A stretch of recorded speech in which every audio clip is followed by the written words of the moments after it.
Jemaat yang dikasih oleh Tuhan Yesus Kristus, mari kita berdiri.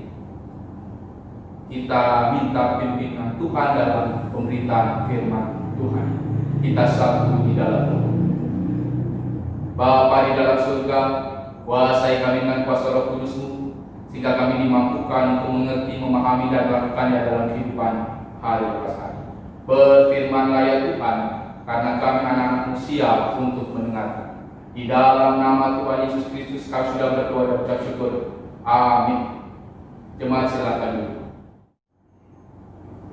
Jemaat yang dikasih oleh Tuhan Yesus Kristus, mari kita buka kitab kita dari Matius pasal yang ke-18 ayat yang ke-15 sampai dengan ayat yang ke-20. Saya ulangi, Matius pasal yang ke-18 ayat 15 sampai 20. Judul perikop tentang menasihati sesama saudara. Demikianlah firman Tuhan. Apabila saudaramu berbuat dosa, tegurlah dia di bawah 4 mata. Jika ia mendengarkan nasihatmu, engkau telah mendapatkannya kembali. Jika ia tidak mendengarkan engkau, bawalah seorang atau 2 orang lagi, supaya atas keterangan 2 atau 3 orang saksi, perkara itu tidak disaksikan. Jika ia tidak mau mendengarkan mereka, sampaikanlah soalnya kepada jemaat. Dan jika ia tidak mau juga mendengarkan jemaat, pandanglah dia sebagai seorang yang tidak mengenal Allah atau seorang pemungut cukai.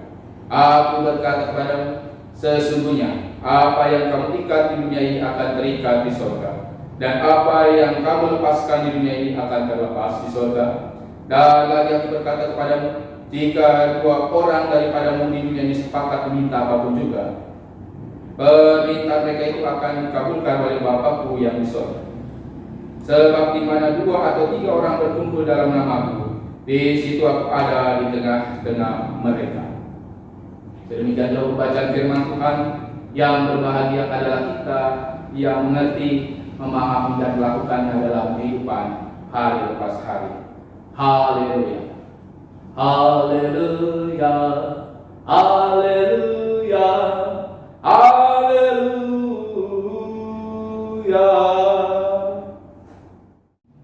Jemaat yang dikasih oleh Tuhan Yesus Kristus, tema kita pada minggu pagi ini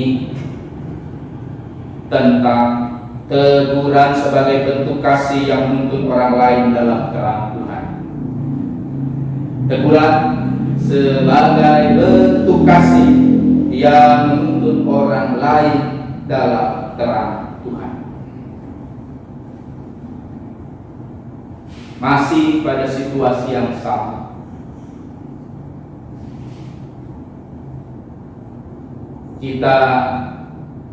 Saya yakin di antara kita, mungkin termasuk saya, secara manusia ada perasaan kapan wabah ini berakhir.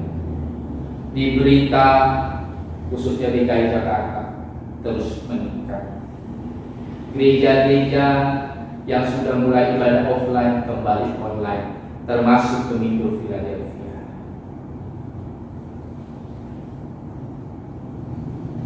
Dan jikalau sampai detik ini ada dari kita semua, termasuk saya, terhindar atau belum kena, atau jangan sampai kena COVID-19, pesan saya janganlah jumawa sehingga kita jadi sombong, anggap remeh, dan melalaikan protokol kesehatan. Atau bahkan kita tinggi hati menjudge atau menghakimi orang yang kena virus corona. Mereka kurang beriman. Dan kita yang tidak kena sehat-sehat sampai saat ini paling beriman. Jangan sampai ada pemikiran itu yang Bapak, Ibu, saudara-saudariku sekalian. Tetapi yang harus kita ingat, segala sesuatu Tuhan yang menentukan.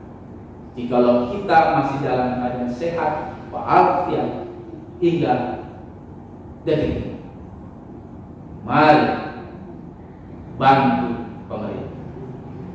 Mari berempati kepada tenaga medis yang sudah 102 kalau tidak salah wafat atau gugur karena COVID. Dan ribuan orang atau bahkan di seluruh dunia jutaan orang yang sudah gugur karena COVID. Dan mereka yang masih di ruang isolasi dan keluarga yang masih berduka sedih mendalam karena kehilangan orang yang mereka cintai. Dan ketika kita diizinkan sehat-sehat tidak kena COVID-19, kita mau dipakai oleh Tuhan untuk membantu mereka, membantu pemerintah bangsa negara, membantu Pemda DKI, membantu himbauan-himbauan PGI. Jadi mari jangan kendor untuk semangat mematuhi protokol kesehatan.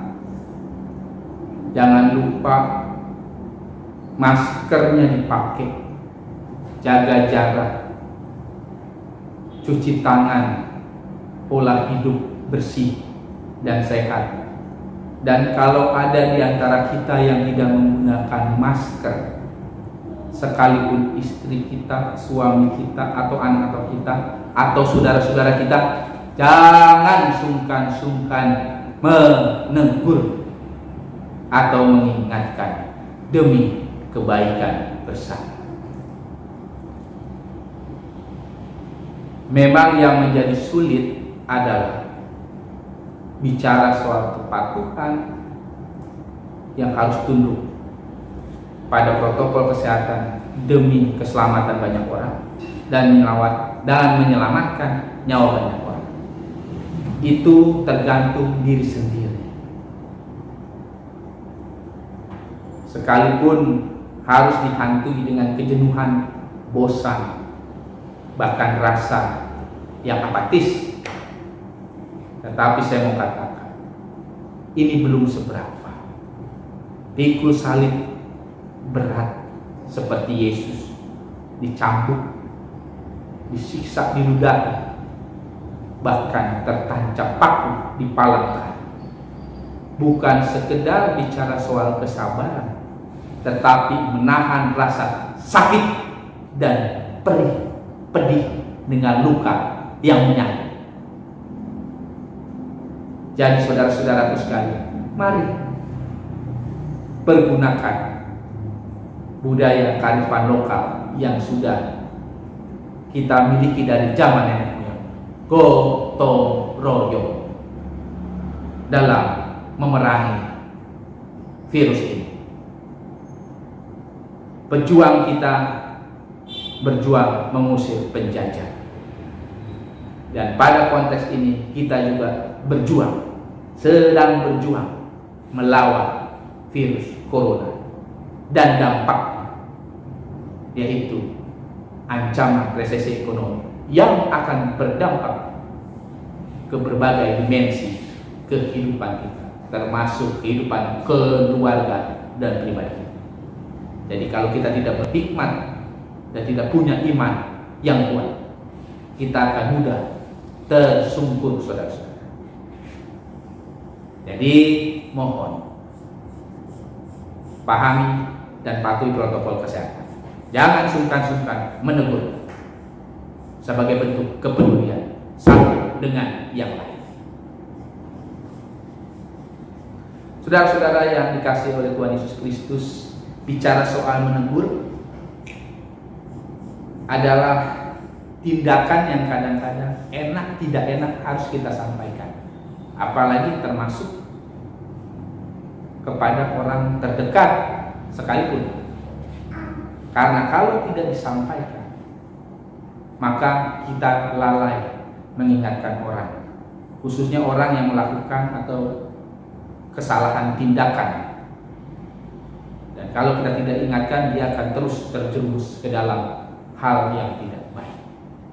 Gereja, pendeta, majelis harus berani menegur mereka yang bersalah, mereka yang tidak sesuai aturan.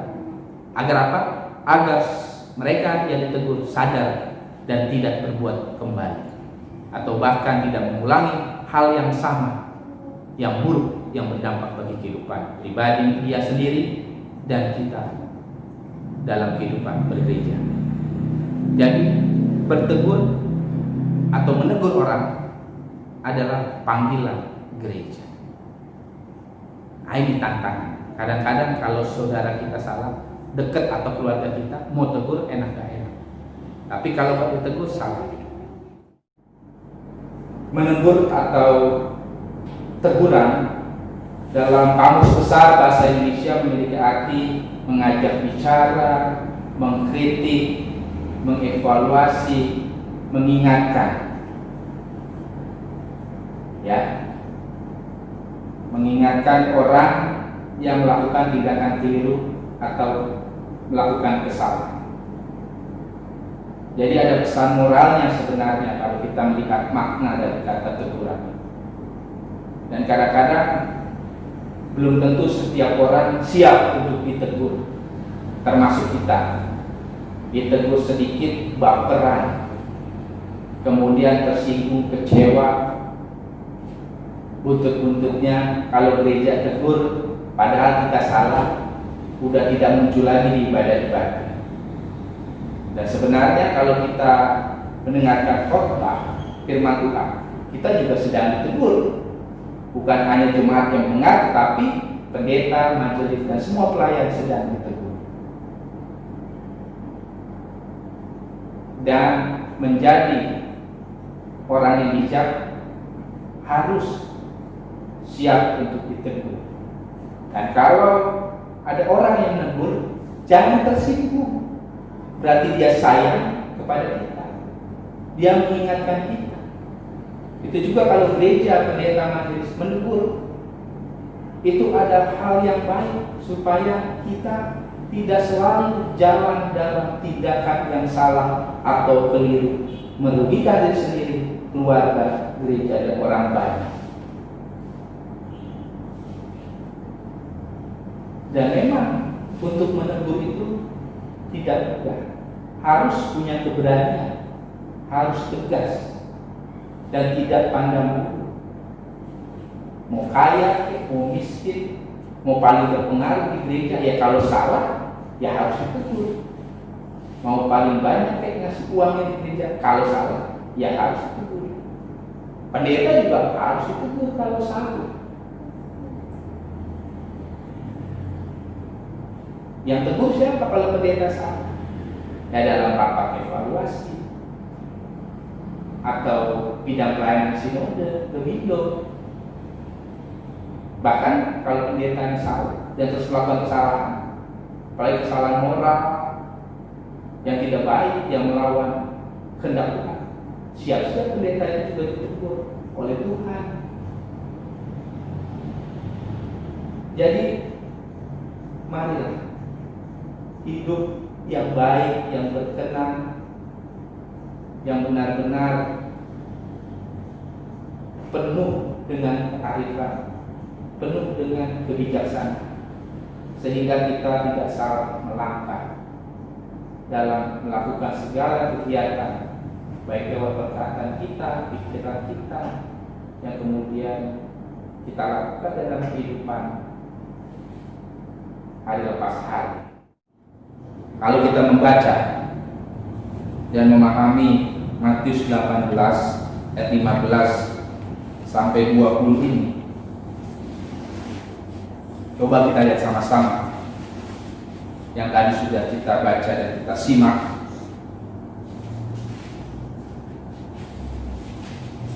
Matius 18 ayat 15 sampai 20. Ini tentang menasehati sesama saudara.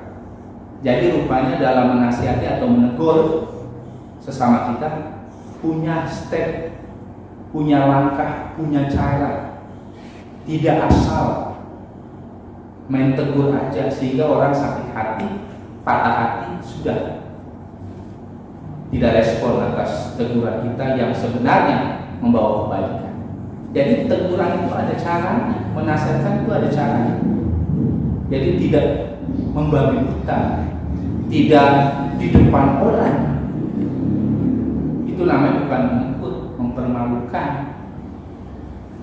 Dan dalam gereja juga, ketika gereja mencoba mengingatkan, menegur lewat percakapan-percakapan pastoral, ini yang dilakukan. Bicara empat mata dengan pendeta, berbicara juga dengan beberapa majelis MPH. Supaya apa? Supaya teguran itu tepat sasaran, bijaksana, mendidik, juga berempati kepada orang yang ditegur, dan menunjukkan menghargai dia sebagai manusia yang sekalipun keliru atau salah masih bisa kita perbaiki. Jadi kalau dalam gereja aja menegur sembarangan, repot juga. Jadi harus ada triknya. Begitu juga Bapak Ibu di rumah. Kalau menegur anak, kalau bisa bersama ibu atau bersama mama, papa, dan anak kita jangan tegur depan orang. Nanti dibawa dia jatuh dan dia merasa kecil hati. Atau kita menegur suami kita, menegur istri kita. Misalnya contoh di gereja atau lagi duduk ibadah, di ibadah rumah tangga, main tegur aja. Atau di rumah suami menegur istri atau sebaliknya istri menegur suami depan anak-anak sampai di dan sampai berantem, kemudian mengeluarkan kata-kata kotor. Itu juga tidak boleh, tidak dibenarkan. Supaya apa? Supaya teguran itu benar-benar menghasilkan perubahan yang lebih baik. Ada etika. Dan bagi kita yang ditegur harus mengerti, memahami, dan melakukan sebuah perubahan. Daripada nggak dengar-dengar tegur-tegur gereja, ditegur pendeta. Nanti Tuhan yang menegur, baru kita kapok. Saudara-saudara yang kasih di dalam Tuhan Yesus Kristus, mari kita memahami lewat konteks Matius 18 ayat 15 sampai 20 ini, bahwa Alkitab juga memberikan edukasi kita bagaimana menasihati, menegur orang lain yang melakukan kekeliruan dan kesalahan. Dan tentunya ada tujuan, ada orientasi agar kehidupan tantangan kita baik dan berkenan di hadapan. Dan kita jangan tersinggung kalau kita salah. Kita akui jiwa besar dan sadar dan bertobat. Dan yang lebih penting, tidak ada manusia yang tidak melakukan kekeliruan atau kesalahan, termasuk pendeta. Tapi yang lebih penting lagi, ketika kita melakukan kesalahan atau kekeliruan dan kita ditegur, kita berubah dan tidak mengulang. Itu yang lebih penting. Lalu apa pesan firman Tuhan pada Minggu pagi? Yang pertama, menegur merupakan panggilan gereja. Yang kedua, menegur harus berhikmat, minta pimpinan Tuhan sebelumnya. Yang ketiga, menegur harus berani dan tegas. Yang keempat, menegur harus dengan cara yang baik dan benar. Yang kelima, ketika kita sedang menegur orang lain, kita juga sedang evaluasi diri sendiri. Selamat hari Minggu, Tuhan Yesus memberkati.